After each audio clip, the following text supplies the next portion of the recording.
Bienvenue pour une nouvelle... Bon, il semble que les montages vont être beaucoup plus rapides. Ce 20 janvier signe la date d'anniversaire d'un abonné, Odaimous VFX, mais aussi la sortie du dernier chapitre de Boruto. Et vous savez ce que ça veut dire. À chaque sortie de chapitre, on s'attarde sur le prochain. Bienvenue pour cette preview du chapitre 55.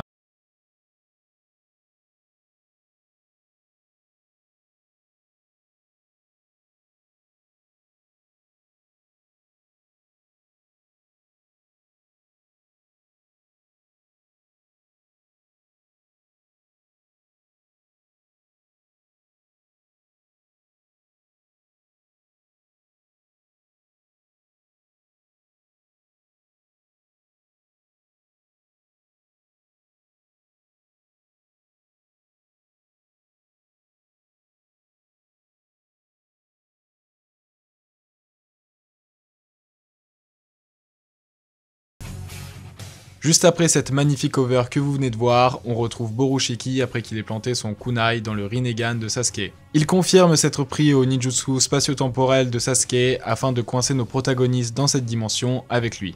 Donc Borushiki semble avoir des capacités de guérison, son bras est totalement réparé et même ses autres fractures, et celui-ci nous confirme la mort définitive de Ishiki. Kawaki tente de faire entendre raison à Boruto en vain et un combat entre les deux commence. Borushiki utilise le matériel ninja et du taijutsu alors que Kawaki lui utilise ses modifications corporelles. Borushiki, qui semble avoir trouvé une nouvelle passion, planter son kunai dans les membres de sa famille, l'enfonce dans le dos de Kawaki. Sasuke propulse Borushiki, ce qui met une pause dans le combat. Borushiki explique que les données qu'avait commencé à transférer Ishiki dans le corps de Kawaki sont toujours présentes. Cela signifie que Kawaki est toujours à 80% un Otsutsuki. Parfait pour le plan de Momoshiki. Il compte se servir du corps de Kawaki comme engrais pour Jubi, bien qu'il ignore sa localisation, et ainsi obtenir un arbre bien que plus petit qui donnera un fruit relativement qualitatif. À ce moment-là, Naruto compare son corps à du plomb tant il devient lourd et perd connaissance. Le combat reprend, mais alors que Sasuke utilise une technique Raiton, Borushiki n'utilise pas son Kama pour l'absorber. Momoshiki demande alors à Sasuke s'il est prêt à tuer son propre élève, ce à quoi il répond « Bon, bah les couilles frère ». Amaterasu en pleine gueule de son élève, en passant c'est une incohérence, normalement le Amaterasu c'est dans l'œil gauche qui a été crevé, et là il semble invoquer avec l'œil droit, bon c'est pas grave. Mais bon, heureusement pour Boruto, Momoshiki a utilisé un clone à temps. Puis Sasuke crache un Katon que Borushiki n'absorbe toujours pas. Sasuke comprend que Momoshiki prend le contrôle sur le corps de Boruto lorsque celui-ci est à court de chakra, et donc lui en faire absorber mènerait au réveil de Boruto. C'est alors que Sasuke est touché en plein cœur par le Rasengan disparaissant de Borushiki, ce qui fait un peu écho, une petite vendetta par rapport à leur premier combat. Alors que Borushiki est sur le point de téléporter Kawaki, celui-ci, suite à ses souvenirs avec son frère, tente le tout pour lui faire absorber du chakra, quitte à se brûler vif avec son Katon. Momoshiki absorbe alors les flammes, ne pouvant se permettre de perdre son sacrifice, ce qui conduit inévitablement au réveil de Boruto.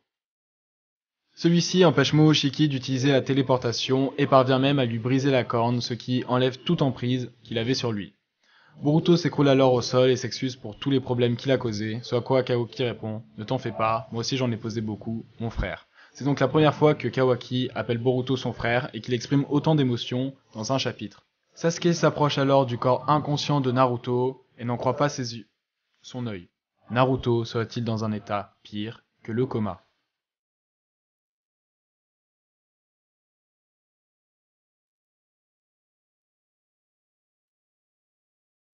Donc c'était le résumé du chapitre 54 de Boruto, personnellement je l'ai kiffé, et j'en profite pour faire quelque chose que je fais pas souvent dans mes vidéos, je vous invite à la partager et à vous abonner si les vidéos vous plaisent. Je pense que je vais même plus m'embêter à vous dire de réagir en commentaire parce que j'ai énormément de vos retours, ça me fait hyper plaisir, donc là-dessus vous êtes toujours en rendez-vous, ça me fait super plaisir. Bon sinon j'ai mes excuses à faire au mode Baryon que j'avais un peu descendu dans la précédente preview.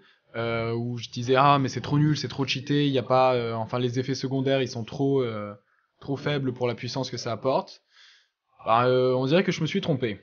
J'aimerais aussi m'excuser pour le Rinnegan de Sasuke, j'avais trop peur qu'il le fasse réapparaître et merci, vraiment merci de pas avoir réparé son Rinnegan, qu'il y ait un peu de conséquences dans Boruto. Voilà ça. Là ce chapitre m'a fait vraiment plaisir.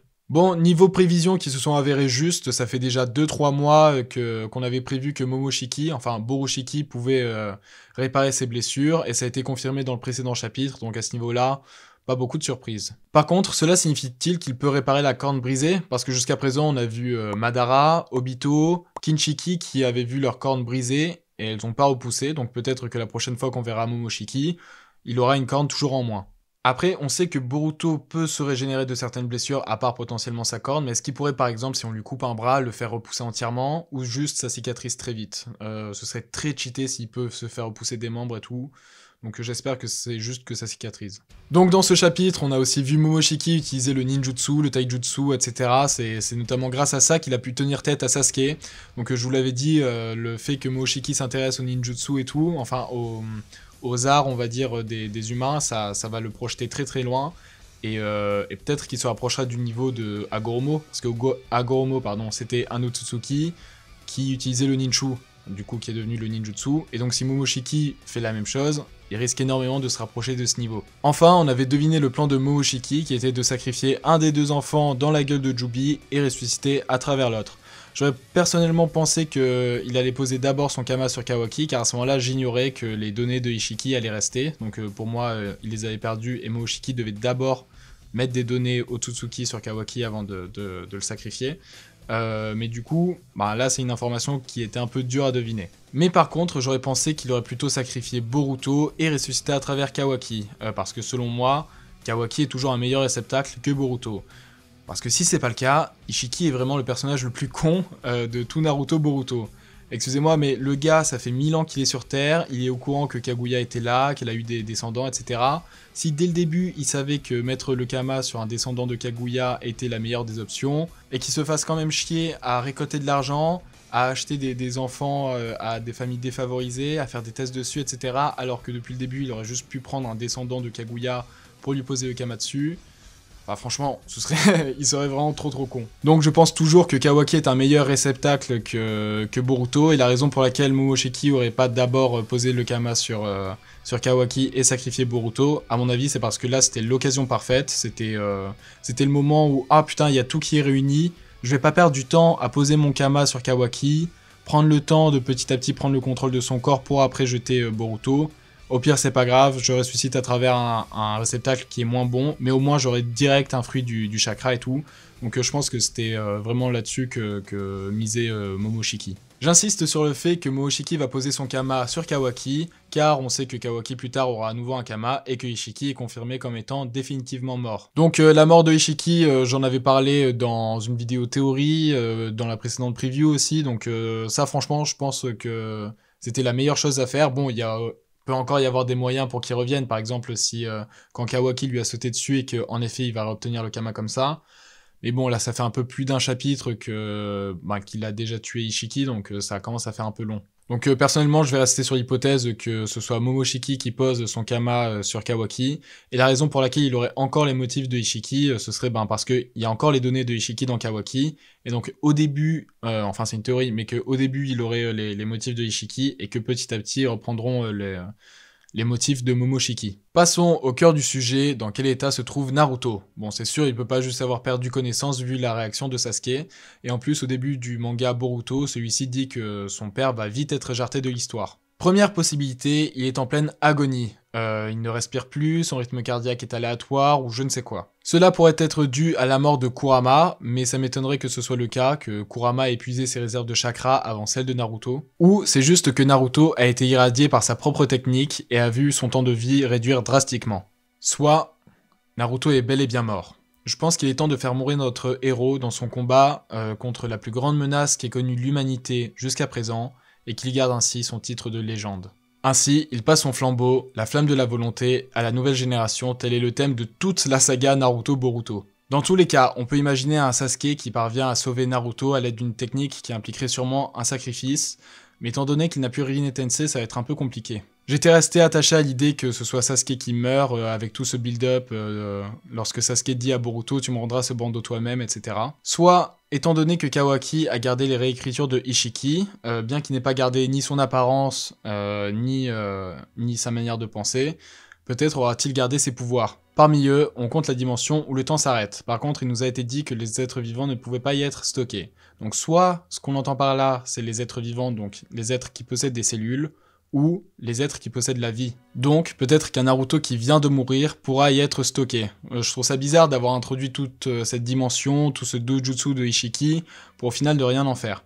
Donc je pense qu'il y a fort moyen que Naruto y soit téléporté, mais ce serait hyper cheaté si Kawaki a ni l'apparence ni la manière de penser d'Ishiki, mais qu'il a gardé tous ses pouvoirs, ça ferait un peu gros. Ou Boruto téléporte tout le monde à Konoha, et ainsi Tsunade et Sakura tentent de soigner Naruto. On peut aussi imaginer que Amado puisse aider.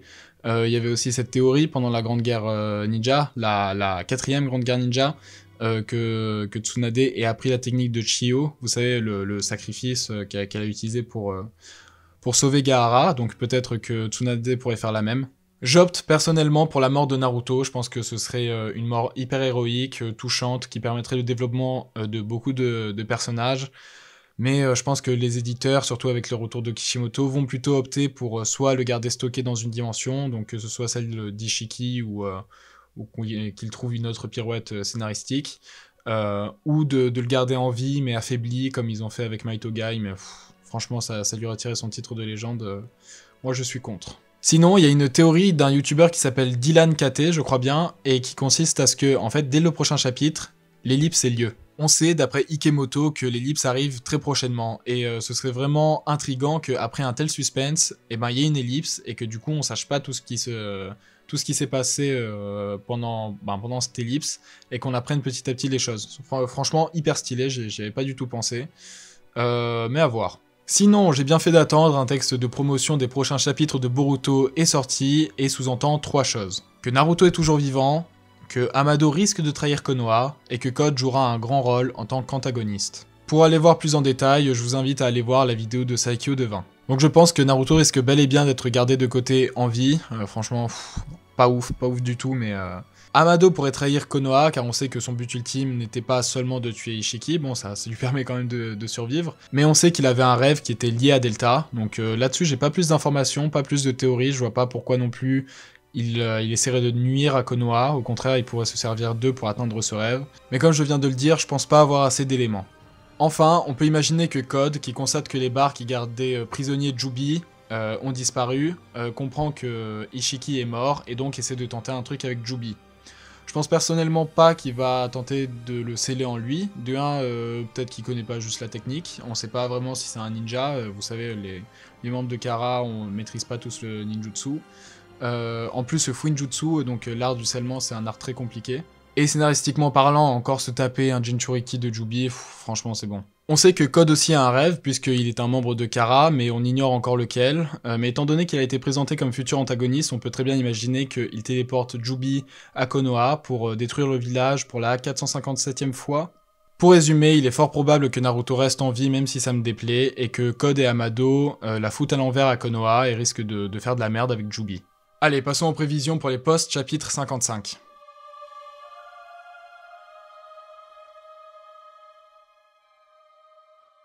Donc je pense que Kakashi va reprendre son rôle de Hokage, à l'image de Hiruzen à la mort de Minato, étant donné en plus que Ikemoto avait dit que Kakashi aurait à nouveau un rôle important dans Boruto, on l'a pas vu jusqu'à présent dans les scans.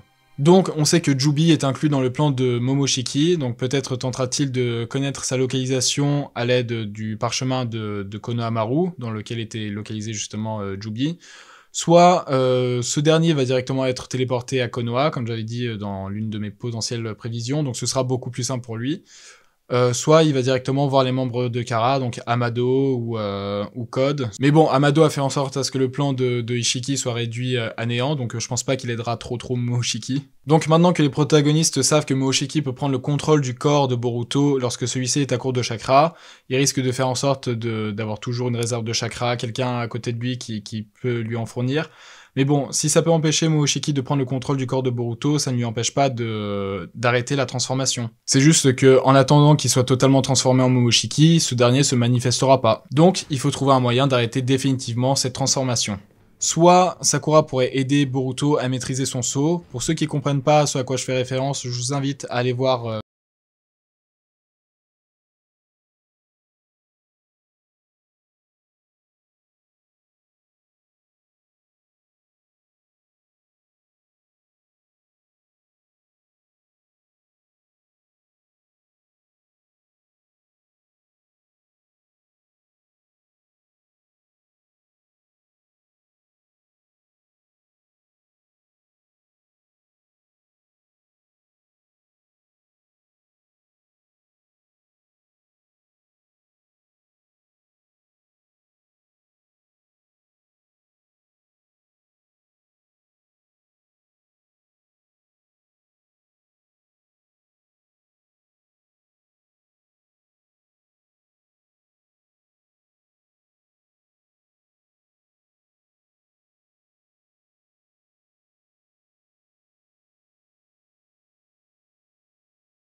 en mode sensei avec Boruto, bien que franchement j'aimerais bien. Ça fait plus de 700 chapitres, faites en sorte à ce que Sakura serve à quelque chose, putain.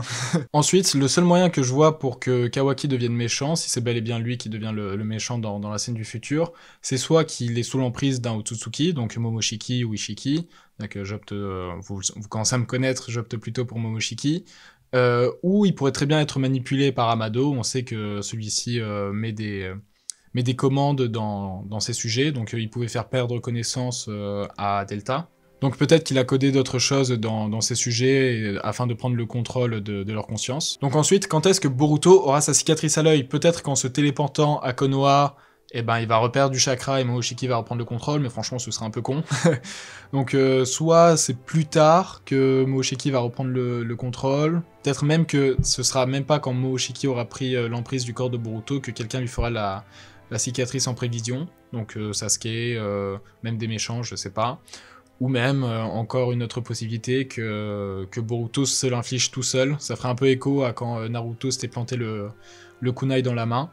Donc je pense pas que ce soit Boruto qui va se faire tout seul cette cicatrice. On dirait plutôt que c'est lors d'un combat, vu qu'en plus il avait son bandeau, etc. Donc pour le moment, je sais pas. On sait que là, on a la preuve que Sasuke est prêt à tuer son élève. Donc sûrement Sasuke ou Kawaki. Quant à ce que va devenir Jubi, là je parle vraiment à la toute fin de Boruto, enfin je pense. On peut très bien imaginer qu'il se repasse la même chose qui s'était passé avec le précédent Jubi, c'est-à-dire que quelqu'un qui maîtrise le yin-yang reprenne ce Jubi et fasse de nouveaux monstres. Donc ça permettrait enfin ça ferait plaisir aux éditeurs pour faire de nouvelles peluches, etc. Et en plus on aurait un personnage qui atteint le niveau d'Agoromo, ça fait un long moment qu'on attend ça.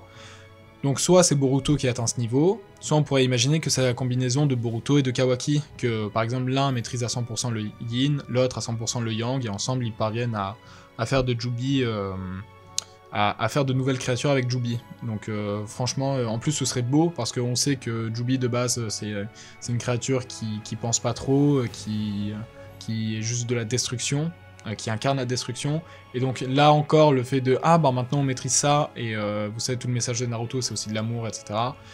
Donc pouvoir faire des créatures aussi bienfaisantes, franchement je trouverais ça hyper stylé. C'est avec un abonné qu'on a parlé de ça, donc franchement n'hésitez pas à me dire vos théories et tout, franchement ça... Vous pouvez être hyper pertinent, c'est trop bien. Donc voilà, ça c'était les prévisions pour les chapitres post 55. Donc voilà la preview pour le chapitre 55, j'espère qu'elle vous a plu. Comme d'hab, je suis encore un peu en retard, mais normalement je vais pouvoir la monter assez vite. Donc comme je vous l'avais conseillé, de vous abonner, de partager la vidéo, ce serait cool. Les commentaires, vous êtes toujours là, donc là, il n'y a pas de problème. Et je vous dis à bientôt pour une prochaine preview.